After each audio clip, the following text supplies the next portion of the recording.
Hello everyone. Uh, in this is the continuation of the recursion, no?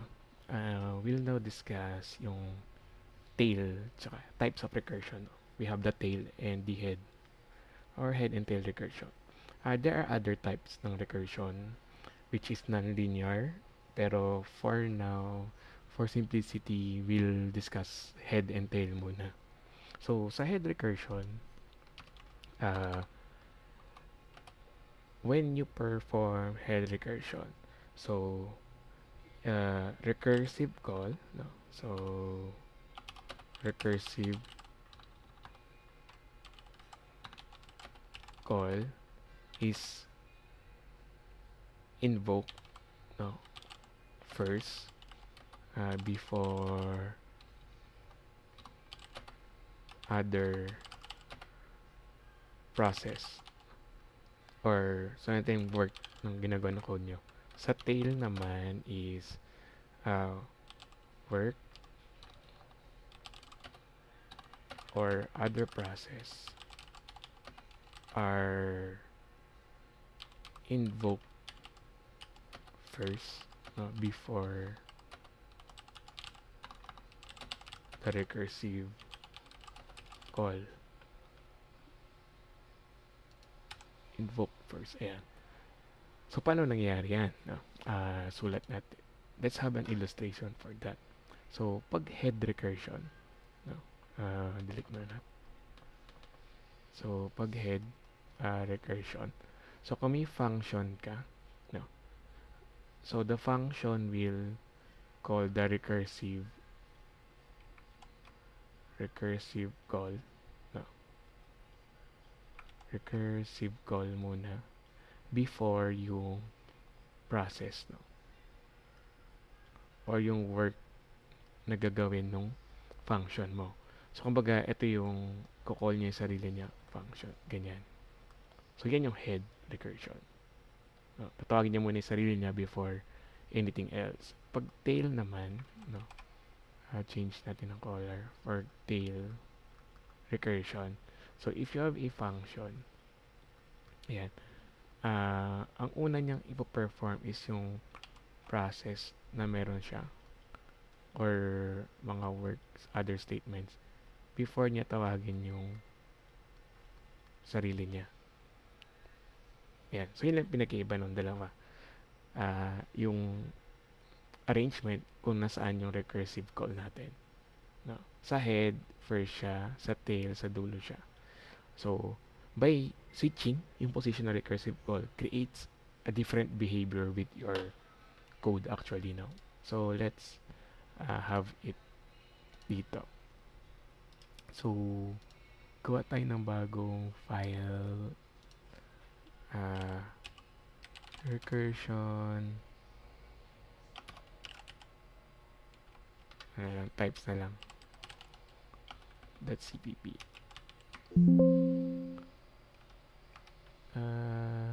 Yes. And then, dapat cpp. Then, so, lagyan din natin ulit ng include, no? IOStream. Then, using name is std and int main. So, hindi natin kailangan yan, hindi natin kailangan to. So, let's implement yung head recursive first. So, sabi dito, it calls yung function before anything else. No? So, void name ko na lang head recursion para ano siya tawag dito, descriptive na. So, head recursion, int n. Same sa concept natin last time, display lang tayo na n hanggang umabot siya ng 0. Ganun lang. So, if no, n equal to 0, stop na natin. So, base case, return. And then, if hindi siya equal to 0, tatawagin niya yung sarili niya since head recursion tayo. And then, after niya tawagin yung sarili niya, dito mangyayari yung process. So, to demonstrate pa, see out lang natin. So, cout lang na process natin. So, marami siyang mangyari pero cout lang gagawin niya. Then, let's run this one. So, head recursion 5. Then, compile and run. Then, we have this one, no? 1, 2, 3, 4, 5.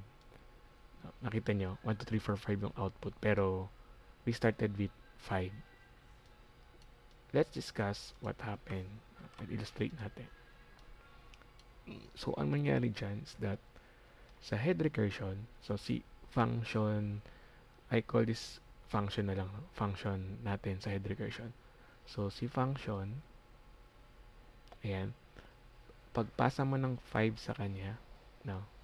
So, I just use fun para hindi mabilis. Mabilis lang pala isulat, no? Ayan. Papasok siya sa code niya. Di ba? Tapos sabi mo dito, nauna yung pagtawag niya sa sarili niya. So, tinawag niya ulit yung sarili niya. -1, which is 4 na. Before siya dito nag-cout. Diba? So, since tinawag niya yung sarili niya before mag-cout, mag-execute muna siya dito. So, kailangan mag-run muna to. So, hindi pa mag-execute yung cout dyan. So, sa next call niya, gawin natin pilot na. Since mag-run to, magkakaroon na naman siya ng call. No? So, dito tatawagin niya yung function ng sarili niya. Then, -1 nung 4, which is 3. Bago ulit siya mag-cout. No? So, meaning, yung mga cout, hindi pa yung mangyayari. So, itong si 3, pag kinol mo yan, magkikreate na naman yan ng bagong call. So, tatawagin na naman niya si function na -1. So, 2 na lang bago ulit yung cout. Then, same ulit dyan. Si 2, no? Tatawagin na naman niya yung function na magiging 1 siya dito. And then, cout. And then, si 1, hindi pa yan 0. So, i-call na naman niya yung function. Baba ulit siya dyan. So, dito, function 0, tapos cout. Actually, hindi na mag-run yung cout sa part na to kasi skip na natin. Pagdating ng 0, itong function na dulo, no? Itong function, magre-return na. Magre-return na to. So, pag return nito, babalik yung control kay function call na 1 yung parameter. So, balik na control nito, meaning tapos na ma-execute yung function, mag-cout na siya. Kaya 1 yung unang cout. Then, after ng cout na to, tapos na to, function na to, so magre-return. After ng cout, babalik na siya dito. Kaya, next cout mo, 2. No? So, after ma-cout yung 2, tapos na rin siya, magre-return na. So, babalik siya dito. Kaya ma-cout si 3. Lagyan natin. So, nag-cout si 1, cout si 2, cout si 3. No? Tapos, after ng cout, balik ulit siya dito. Cout si 4. And then, babalik na siya dun sa huling call natin, which is this one. Cout si 5. Tama ba? Return function 1. Babalik to 2 yung out. 3. Ito 4. Tapos itong huli, yung first call, no? Si 5 ang re-return niya. Kaya 1, 2, 3, 4, 5 yung output natin for the head recursion. Yan. Nauna muna niyang i-execute yung mga function call. Then, yung na-reach na yung base case, so nag-end na yung mga function, tsaka nag-return. Okay. So, that's it for the head recursion. Gawa naman tayo ng tail recursion. So, let's copy this one. Same lang, no? And then, gawin lang natin tong tail. Then, copy mo lang to tail din. So, sa tail, mauuna yung process. So, ito yung process natin. Yung cout before yung recursive call. So, let's call this one as tail. Yan. Then, run natin siya. So, iwan natin tong si head recursion. The output ni head recursion, di ba? So, compile and run nyo, you'll have another 1, and ito yung output niya, 5, 4, 3, 2, 1. So, kung napansin nyo, nag-reverse, diba? Nag-reverse siya. So, let's demonstrate or explain this one again. So, sa tail recursion, no, sa tail recursion, nauuna mag-execute yung process. No? So, kung yung process natin, cout lang, pag tinawag mo si tail recursion, so, tail, sige, tail na lang natin. Tapos, 5 yung pinasa natin. So, sa code natin, ang una niyang gagawin, mag-cout. No? Kaya, i-display niya agad si 5. I-display na niya yan. Then, before niya tatawagin si function ulit na -1, which is 4 na. So, pag call mo dito, no, ito naman, mag-cout din ng 4. Ayan. I-box na lang natin.